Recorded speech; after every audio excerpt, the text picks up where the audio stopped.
So Nick and I are headed to go do a video shoot, do some other stuff. But I was just been thinking about a lot about leading worship lately. I haven't done it regularly in the last almost 3 years, if not more, honestly, actually. And as I've been thinking about it, it's kind of just been like stirring up thoughts and memories of when I used to do it every Sunday. And I've had to process some things. There's a whole other story that may or may not even be necessary to share, or may not even need to get into. But it just the reason I stopped and hadn't really been doing it was just the end of a season. And so I've been contemplating just all aspects of it. And I know I see a lot of stuff on social media. It's typically where we get ideas for videos. We see people chatting about topics regularly, and we're like, you know what, this may be something we can address or add some thoughts to or insight. And the idea behind this video here is just to share maybe some things that I would have done differently. Maybe not any of these things would apply to you directly, but I just wanted to offer some thoughts on what I did, what I experienced, and how I went about kind of being a worship leader, and what I may not have done. Not necessarily good things. Maybe there were things I would have done better even, right? But first out the gate, some of you, this is not directly to me. I needed to go to college, but some of you may not need to go to college. And that, for some people, maybe come as a shock. I think like my generation especially was like, go to college, you need a degree to do work and to do things. And I don't think that's 100% true when it comes to leading worship. I know for me, I learned a lot about music theory. My ear training is my ear is way better. I did some ear training. It's way better.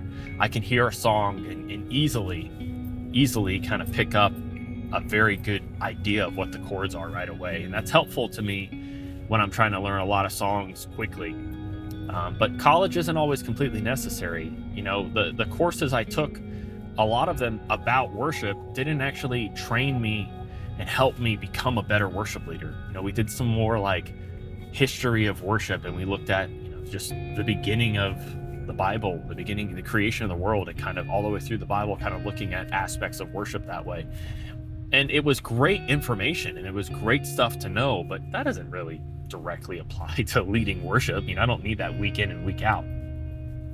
But that's what I did. And that's, for me, like I said, the lessons, guitar lessons, voice lessons, music theory stuff, that was all good. But if you feel that you have a good grip on music and you understand it enough to be able to kind of communicate things with the band, I don't know if college is necessarily necessary. I don't know if it's necessary. I went into debt for that. With that, the next thing is I'd consider, even after going to school, if I were to have gone to school, if I were to do it all again, I wouldn't rush to get a job. That's kind of what I did. I was just like, I was anxious to get out to the real world and like be a worship leader and like to work for a church. And I felt that was like some sort of status. I really don't know.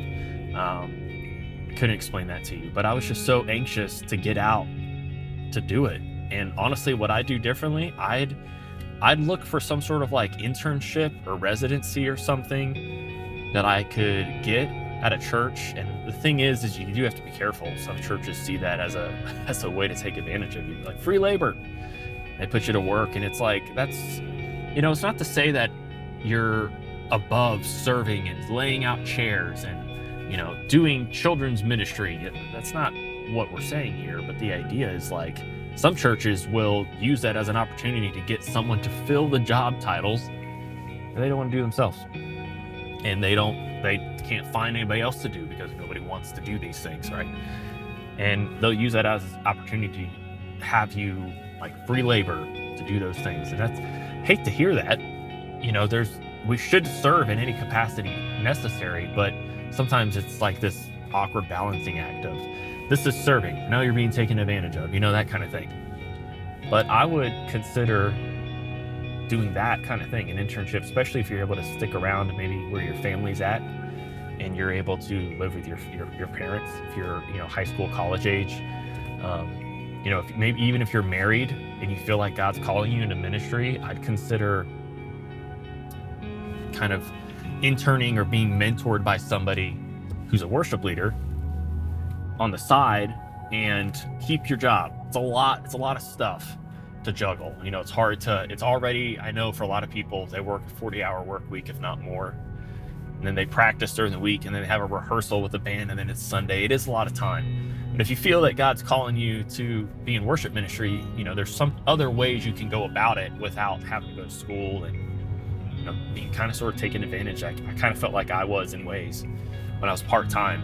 I was 20 hours on paper. That's what I got paid for. But I was expected to serve more. It's like, well, I'm also working 20 or 30 hours at my other job, and it's like, if I have to take off time there to be here, I'm not getting paid to be at church, but I'm also now no longer getting paid at my part-time Starbucks job.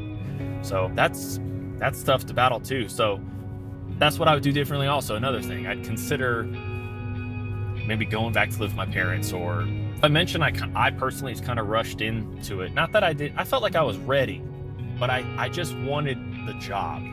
I just wanted to do it. And I thought that this was the way to do it. You start working for a church, you're part-time, you'll move up the ranks. Maybe not move up the ranks, but your value will be seen more and more, and then you'll become full-time. And I was certain that was the easier way. I think it ended up being way harder. And the idea of maybe working part-time or interning at a church for a little bit while you have another job, that could actually be it seems harder initially. It's what it did to me. It seemed like it was more work, but ultimately I think it's going to be easier on yourself, especially, like I said, if you find a great church that values your time and assets as a resident, intern, that kind of thing. I took an opportunity to work at a church, and I thought that I was incredibly valued because I got hired there. I thought that they really desired me, but I was a young single guy who was looking to prove himself, and I probably showed my hand a little too much. So I kept getting asked to do tasks that, again, it's this balancing act between being willing to serve but being taken advantage of, right? Like I'll do things, I'll park cars at an event. Like if it's like a massive church-wide event and all the staff needs to be there and they want me to park cars for that event, absolutely. I don't need to be in front of people. That's a different thing than constantly being asked to mow the lawn, be a carpenter, fix stuff. There's a line, right? You can't just be willing to, you can't just not serve, period, but you also can't not be asked to lead worship and do the thing you're actually doing. I know it seems a little strange to mention not serving your church, but again, it's just like this weird line, and I kind of just jumped in and I wanted to prove myself, and I think somebody saw the stars in my eyes, the lights in my eyes, and was like, Bradford's willing to do anything. And I got worn out. I was working 20, 30 hours at the church, if not more, because I was only paid 20, and then I was working a job at Starbucks for 20 or 30 hours as well. And so I'd go no days off. Sometimes I'd work at Starbucks, then head to the church. So I was working long shifts, and it wasn't miserable by any means, but it's not easy.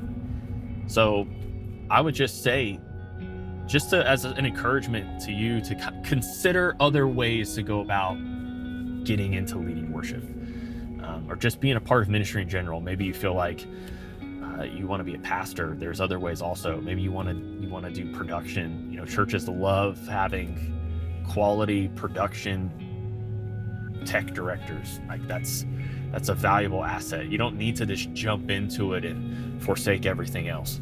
And so I just wanted to offer some perspective and just some things that I did, what I wish I didn't do, all that kind of things, because it's oftentimes we just don't know how it should shake out or how it should look. So that's really it. There's nothing grandiose there. It's just some thoughts as we're actually driving to shoot another video, just some thoughts on that kind of thing. So thanks for checking this out. If you kind of have another similar scenario you're experiencing, your thoughts, I'm sure other people would be encouraged to hear how you handled that, what you did. Just leave some comments below, and we'll see you next time.